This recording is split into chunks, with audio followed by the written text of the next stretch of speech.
আমাদের আজকের আলোচনার কেন্দ্রে আছে সমাসের দুটি বিশেষ জগৎ, অব্যয়ীভাব আর প্রাদি সমাস। চলুন এই শব্দ রহস্যের সমাধান করা যাক। দারুণ একটা শুরু।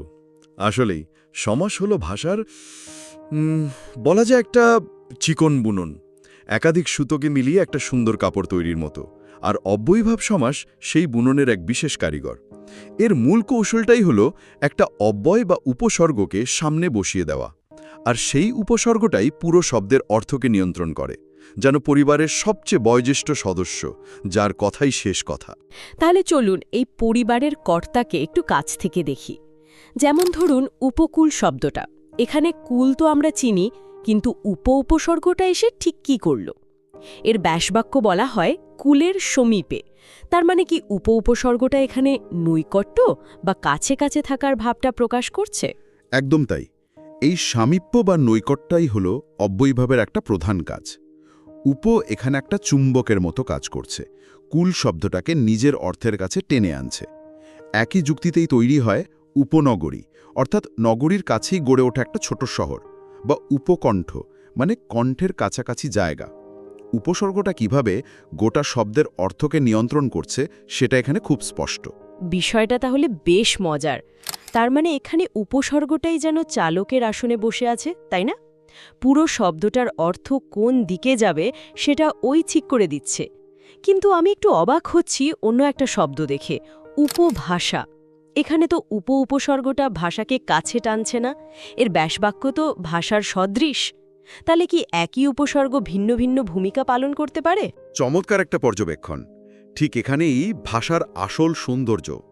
এই উপসর্গটাই একটা বহুরূপী। যখন সে উপকূলে বসছে তখন সে নৈকট্য বোঝাচ্ছে, কিন্তু যেই সে উপভাষা বা উপদ্বীপ মানে দ্বীপের সদৃশ এর সাথে জুটছে, তখন সে সাদৃশ্য বা মিলের কথা বলছে। ভাবুন, একই কারিগর কিন্তু ভিন্ন ভিন্ন নকশা তৈরি করছে। বাহ, এটা তো দারুণ ব্যাপার। কিন্তু এখানেই কি শেষ? আমি শুনেছি এই উপসর্গ আরও একটা কাজ করে, যেমন উপগ্রহ বা উপজেলার ক্ষেত্রে। এখানে তো নৈকট্য বা সাদৃশ্য কোনোটারই বিষয় নয়। এখানে কি উপশব্দটাকে ছোট করে দেখাচ্ছে, মানে ক্ষুদ্র গ্রহ বা ক্ষুদ্র জেলা? ঠিক ধরেছেন, এটা এর তৃতীয় ভূমিকা, ক্ষুদ্রতা বোঝানো। যেমন উপনদী মানে ক্ষুদ্র নদী, বা উপসাগর মানে ক্ষুদ্র সাগর। সুতরাং একটা উপসর্গই আমাদের তিন ধরনের অর্থ দিল: নৈকট্য, সাদৃশ্য এবং ক্ষুদ্রতা। এটাই অব্যয়ীভাব সমাসের অর্থগত বৈচিত্র্য। এটা শুধু মুখস্থ করার নিয়ম নয়, এটা হলো শব্দের ভেতরের যুক্তিটা খুঁজে বের করার আনন্দ। একদম। আচ্ছা, প্রতিদিন বা হররোজ এর মতো শব্দের যে একটা পুনরাবৃত্তির ভাব আছে, সেটাও তো অব্যয়ভাবের কারণেই আসে, তাই না? আমরা প্রায় বলি রোজ রোজ বা দিন দিন। এই যে একটা কাজ বারবার হচ্ছে, এই ভাবটাকে ব্যাকরণে কি বলে? এটাকে বলে বিপসা। সংস্কৃতের অর্থ হলো পুনরাবৃত্তি। প্রতি বা হর, যেটা ফার্সি থেকে আসা, এই উপসর্গগুলো এই কাজটাই করে। শুধু তাই নয়, অনুক্ষণ শব্দটার কথা ভাবুন।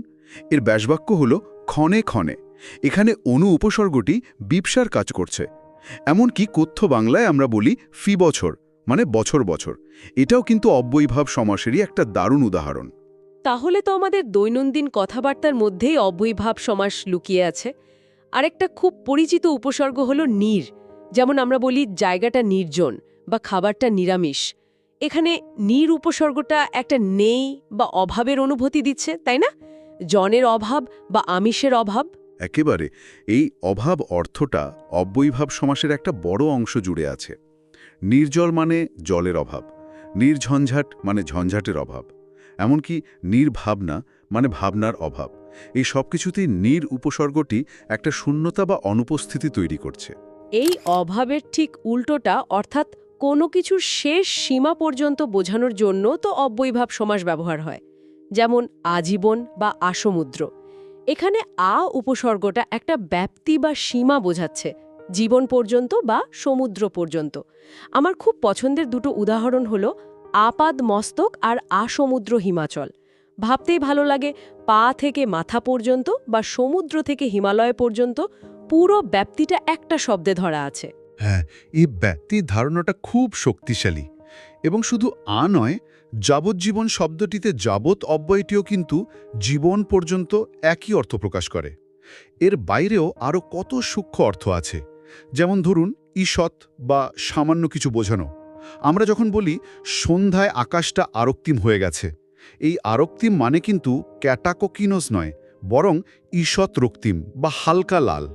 এখানে উপসর্গটি ঈষৎ অর্থ প্রকাশ করছে। সীমা মেনে চলার কথা তো হলো, কিন্তু সীমা অতিক্রম করার ক্ষেত্রেও কি অব্যয়ীভাবের কোনো ভূমিকা আছে? যেমন উদ্বেল শব্দটা আমরা ব্যবহার করি, এর মানে কি বেলাকে অতিক্রান্ত? ঠিক তাই, বেলাকে অতিক্রান্ত, এটাই এর ব্যাসবাক্য। এখানে উপসর্গটি অতিক্রান্ত করার অর্থ প্রকাশ করছে।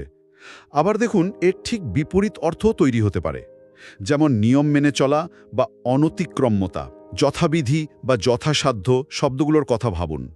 এর মানে হলো বিধিকে অতিক্রম না করে বা সাধ্যকে অতিক্রম না করে। এখানে যথা অব্যয়টি নিয়ম বা সীমার প্রতি আনুগত্য প্রকাশ করছে। তাহলে তো প্রায় সব ধরনের পরিস্থিতি অব্যয়ীভাবে ছাতার তলায় চলে আসছে। বিরোধ, অনুসরণ এগুলোও তো আছে, যেমন প্রতিবাদ মানে বিরুদ্ধবাদ বা অনুগমন মানে পশ্চাৎগমন।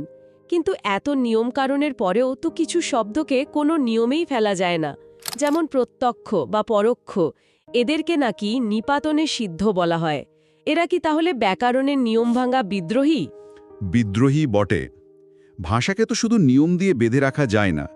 ব্যবহারের কারণে এমন কিছু শব্দ তৈরি হয় যা ব্যাকরণের প্রতিষ্ঠিত কাঠামোকে চ্যালেঞ্জ করে। প্রত্যক্ষ মানে অক্ষির অভিমুখে বা পরোক্ষ মানে অক্ষির অগোচরে, ঠিক সেই রকম উদাহরণ। এরা কোনো নির্দিষ্ট নিয়ম না মেনেই অব্যয়ীভাব সমাসের পরিবারে জায়গা করে নিয়েছে।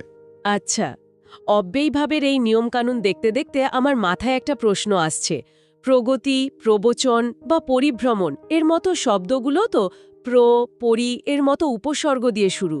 তাহলে এরাও কি সোজাসাপটা অব্যয়ীভাব সমাস, নাকি এখানে গল্পের মধ্যে অন্য কোনো মোড় আছে? চমৎকার প্রশ্ন। আর এখানেই আমাদের গল্পের দ্বিতীয় অধ্যায় শুরু হচ্ছে, যার নাম প্রাদি সমাস। আপনি ঠিকই ধরেছেন, এখানে একটা মোড় আছে।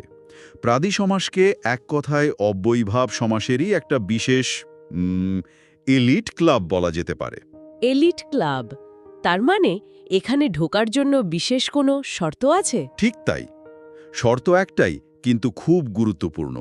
প্রাদি সমাসে প্রতি, পরির মতো সংস্কৃত উপসর্গের পরে যে শব্দটি বসবে তাকে অবশ্যই কৃদন্ত পদ বা ভবল নাউন হতে হবে। অর্থাৎ শব্দটি কোনো না কোনো ক্রিয়ামূল বা ধাতু থেকে তৈরি হতে হবে। যেমন প্রবচন শব্দটি দেখুন, হলো উপসর্গ, আর বচন শব্দটি এসেছে রুট বচ ধাতু থেকে, যার অর্থ বলা। যেহেতু বচন একটি কৃদন্ত পদ, তাই প্রবচন একটি প্রাদি সমাস। ও, এইবার ব্যাপারটা পরিষ্কার হলো। তার মানে উপকূল শব্দে কুল কোনো ধাতু থেকে আসেনি, ওটা একটা সাধারণ বিশেষ্য। তাই উপকূল অব্যয়ভাব হলেও প্রাদি নয়। কিন্তু প্রগতি শব্দে গতি এসেছে রুট গম ধাতু থেকে, তাই প্রগতি প্রাদি সমাস। তার মানে তো প্রাদি সমাস অব্যয়ভাবের একটা বিশেষ ক্লাবের সদস্য, যেখানে ঢোকার জন্য একটাই শর্ত, পরের পদটাকে ক্রিয়া থেকে আসতেই হবে। একদম। এই সূত্রটা বুঝে ফেললে আর কোনোদিন ভুল হবে না। সকল প্রাদি সমাসই অব্যয়ভাবের বড় পরিবারের অংশ, কিন্তু ওই পরিবারের সবাই এই বিশেষ ক্লাবের সদস্য নয়। আরও কিছু উদাহরণ দেখুন। পরিভ্রমণে ভ্রমণ এসেছে রুট ভ্রম ধাতু থেকে। অনুতাপে তাপ এসেছে রুট টপ ধাতু থেকে, তাই এরা সবাই প্রাদি সমাস। তাহলে প্রবাদ, যেটা রুট বোধ ধাতু থেকে, প্রবন্ধ রুট বন্ধ ধাতু থেকে, বা প্রতিহিংসা রুট হিংস ধাতু থেকে, এগুলোও নির্ঘাত প্রাদি সমাস। ব্যাকরণের দিক থেকে ধারণাটা তো এখন বেশ স্পষ্ট লাগছে। কিন্তু আমার প্রশ্ন হলো, বিষয়টা যদি এতই স্পষ্ট হয়, তাহলে একে নিয়ে ভাষাবিদদের মধ্যে এত বড় বিতর্ক কেন হয়েছিল? সুনীতিকুমার চট্টোপাধ্যায় বা সুকুমার সেনের মতো পণ্ডিতরা কেন এটা নিয়ে দ্বিধান্বিত ছিলেন? এখানে বিষয়টা আরও গভীর এবং আকর্ষণীয় হয়ে ওঠে। কারণ ব্যাকরণ শুধু নিয়মের সমষ্টি নয়, এটা একটা দর্শন। এক একজন ভাষাবিদ ভাষাকে এক এক দৃষ্টিকোণ থেকে দেখেন। যেমন ধরুন ডক্টর সুনীতিকুমার চট্টোপাধ্যায়। তিনি মনে করতেন প্রাদি সমাস আসলে তৎপুরুষ সমাসেরই একটা রূপান্তরিত রূপ। কিন্তু কেন? তৎপুরুষ সমাসে তো পরপদের অর্থ প্রধান হয়, আর প্রাদি তো অব্যয়ীভাবের গোত্রের, যেখানে পূর্বপদের ভাবটাই মুখ্য। তাহলে তিনি এমনটা কেন ভাবলেন? কার যুক্তিটা ছিল অর্থের গভীরতা নিয়ে। তিনি বলছিলেন, প্রগতি শব্দটার কথা ভাবুন, এর একটা অর্থ হল প্রকৃষ্ট গতি বা উৎকৃষ্ট গতি। এখানে অর্থের জোরটা কিন্তু গতি শব্দটার উপরেই পড়ছে। উপসর্গটা শুধু সেই গতিকে বিশেষিত করছে। এই যে পরপদের অর্থের প্রাধান্য, এটা তৎপুরুষ সমাসের বৈশিষ্ট্য। তাই তিনি একে তৎপুরুষের কাছাকাছি রাখতে চেয়েছিলেন। বোঝা যাচ্ছে তিনি অর্থের ওজনকে গুরুত্ব দিয়েছেন। কিন্তু ডক্টর সুকুমার সেন তো একেবারেই ভিন্ন পথে হেঁটেছেন। তিনি একে নিত্য সমাসের একটা শাখা বলেছেন। নিত্য সমাসের তো সাধারণত ব্যাসবাক্য হয় না। তার যুক্তির ভিত্তি কী ছিল? তার যুক্তি ছিল গঠনগত। নিত্য সমাসের বৈশিষ্ট্য হল এর সমস্যমান পদগুলো সবসময় একসাথে থাকে। তাদের আলাদা করে ব্যাসবাক্য করা কঠিন। প্রাদি সমাসের অনেক শব্দের ক্ষেত্রেই এই বৈশিষ্ট্যটা দেখা যায়। যেমন প্রবচন বা অনুশোচনা, এদের ব্যাসবাক্য তৈরি করাটা ততটা সহজ নয়। এই গঠনগত মিল দেখেই তিনি একে নিত্য সমাসের দলে ফেলেছিলেন। তাহলে একজন অর্থের দিক থেকে বিচার করছেন, আর একজন গঠনের দিক থেকে। আর ডক্টর মোহাম্মদ ইনামুল হকের মতো ছিল আরও সোজা সাপটা। তিনি বলেছিলেন এটা অব্যয়ভাবেরই আরেক নাম। সম্ভবত তিনি উপসর্গের প্রাধান্যকেই সবচেয়ে বেশি গুরুত্ব দিয়েছিলেন। ঠিক, তিনি এই জটিলতার মধ্যে না গিয়ে মূল উৎসের দিকেই মনোনিবেশ করেছিলেন। কিন্তু এই সব মতামতের পর ডক্টর হায়াত মাহমুদ একটা চমৎকার সমন্বয়ের চেষ্টা করেন। তিনি বলেন, দেখুন, প্রাদি সমাসের মধ্যে তৎপুরুষ, নিত্য এবং অব্যয়ভাব এই তিনটিরই বৈশিষ্ট্য অল্পবিস্তর খুঁজে পাওয়া যায়। তাই বাংলায় এর কোনো স্বতন্ত্র অস্তিত্ব স্বীকার করাটা কঠিন। এটা যেন তিনটি ভিন্ন সমাসের একটি সংকর রূপ। তার মানে প্রাদি সমাস ব্যাকরণের এমন এক চরিত্র যার মধ্যে একাধিক পরিচয় লুকিয়ে আছে। এই বিতর্কের ফল কি দাঁড়ালো? আধুনিক বাংলা ব্যাকরণে এর অবস্থানটা ঠিক কোথায়? এই পাণ্ডিত্যপূর্ণ বিতর্কের ফলেই আধুনিক বাংলা ব্যাকরণে প্রাদি সমাসের অবস্থান কিছুটা অনিশ্চিত হয়ে পড়েছে। যেমন বাংলা একাডেমি প্রমিত বাংলা ব্যবহারিক ব্যাকরণ বা নবম-দশম শ্রেণীর বোর্ড বই থেকে শুধু প্রাদি সমাসই নয়, অব্যয়ভাব, নিত্য, এমনকি দ্বিগু সমাসও বাদ দেওয়া হয়েছে। সম্ভবত এর কারণ হল ভাষাকে শিক্ষার্থীর কাছে আরও সহজবোধ্য করে তোলা এবং জটিলতা কমানো। কিন্তু ভাষার গভীরতা বোঝার জন্য এই ধারণাগুলো জানা তো খুব জরুরি। একাডেমিক আলোচনা বা বিভিন্ন প্রতিযোগিতামূলক পরীক্ষায় তো এর উল্লেখ আসতেই পারে। তাই একে পুরোপুরি উপেক্ষা করারও সুযোগ নেই। একদম। ব্যাকরণের এই বিবর্তন আর বিতর্কগুলোই ভাষাকে জীবন্ত রাখে। কোনো একটি নির্দিষ্ট নিয়মই শেষ কথা নয়। বিভিন্ন দৃষ্টিকোণ থেকে এই বিশ্লেষণগুলোই ভাষা চর্চাকে আরও সমৃদ্ধ করে তোলে। এটা প্রমাণ করে যে ব্যাকরণ কোনো পাথরে খোদাই করার নিয়ম নয়, বরং এটা একটা চলমান আলোচনা। তাহলে আজকের এই গভীর আলোচনা থেকে আমরা কি পেলাম সেটা একবার গুছিয়ে নেওয়া যাক। আমরা দেখলাম অব্যয়ভাব সমাস হল এমন এক জগৎ যেখানে পূর্বপদের উপসর্গ বা অব্যয় অর্থের মূল নিয়ন্ত্রক, যা নৈকট্য, সাদৃশ্য, পুনরাবৃত্তি থেকে শুরু করে ব্যাপ্তি বা অভাব পর্যন্ত নানা ভাব প্রকাশ করে। আর প্রাদি সমাস হল তারই এক বিশেষায়িত রূপ, এক এলিট ক্লাব, যেখানে সদস্য হওয়ার একমাত্র শর্ত হল পরপদকে অবশ্যই ক্রিয়ামূল থেকে জাত হতে হবে। আর সবচেয়ে গুরুত্বপূর্ণ হল এর শ্রেণীকরণ নিয়ে ভাষাবিদদের সেই বুদ্ধিবৃত্তিক লড়াই। সুনীতি কুমার চট্টোপাধ্যায়ের তৎপুরুষ তত্ত্ব থেকে শুরু করে হায়াত মাহমুদের সমন্বিত সিদ্ধান্ত পর্যন্ত এই বিতর্কই প্রমাণ করে ভাষা কত জীবন্ত ও বিকাশমান। পরিশেষে একটা ভাবনা মাথায় আসছে। আধুনিক ব্যাকরণ বইগুলো যখন সরলীকরণের জন্য প্রাদি বা অব্যয়ভাবের মতো শ্রেণীবিভাগগুলোকে বাদ দিচ্ছে, তখন শব্দ গঠনের এই সূক্ষ্মতা বোঝার ক্ষেত্রে এর দীর্ঘমেয়াদী প্রভাব কী হতে পারে? আমরা কি শিক্ষার্থীদের জন্য ভাষাকে সহজ করতে গিয়ে এর ভেতরের অপার সৌন্দর্য আর বুদ্ধিবৃত্তিক গভীরতা থেকে তাদের বঞ্চিত করছি? নাকি এটাই ভাষাচর্চার একটি স্বাভাবিক ও জরুরি বিবর্তন? এটাই আজকের ভাষাবিজ্ঞানের সবচেয়ে বড় প্রশ্ন।